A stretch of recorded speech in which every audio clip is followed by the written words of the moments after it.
Did you know that Dracula had a daughter? Well, even if you did, it doesn't matter because I'm going to tell you about it anyway.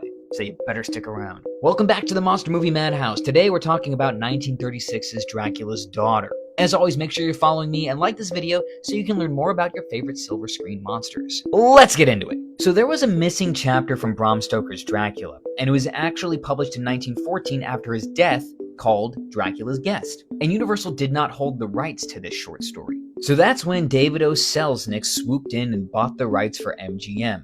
But MGM was worried about possible legal action for using just the name Dracula. Because remember, Universal owned the Dracula character. So while they were trying to develop a story for Dracula's Guest, Universal purchased the rights from MGM and had to rush into production a movie based on the short story. Now there are some sources that claim the movie was also loosely based on Carmilla. We just don't know for sure. Mainly because Dracula's Daughter bears no resemblance to Dracula's Guest. Now, horror scholar David J. Skull theorizes that David O. Selznick had no intention of making a Dracula movie, but that he was playing on Universal's desire to make sequels, and make some money off of it. Good old corporate shenanigans. Now, when Universal was trying to figure out a story, the script actually was not able to pass the production code. In fact, Joseph Breen, who was the head of the Hays Code, said there's no way this script, no possible way this script could ever pass the code. So it had to go through a few revisions before it finally satisfied the censors. This would be the first starring role for Gloria Holden, and reportedly did not like the idea of doing the movie. But it was the studio system, she had no choice.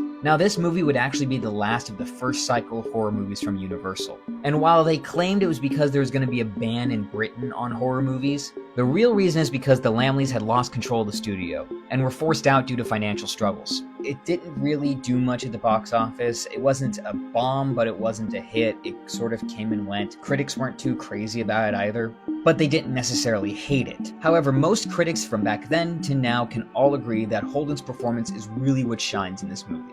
So what are your thoughts on Dracula's Daughter? Where does it rank for you in terms of Universal vampire movies?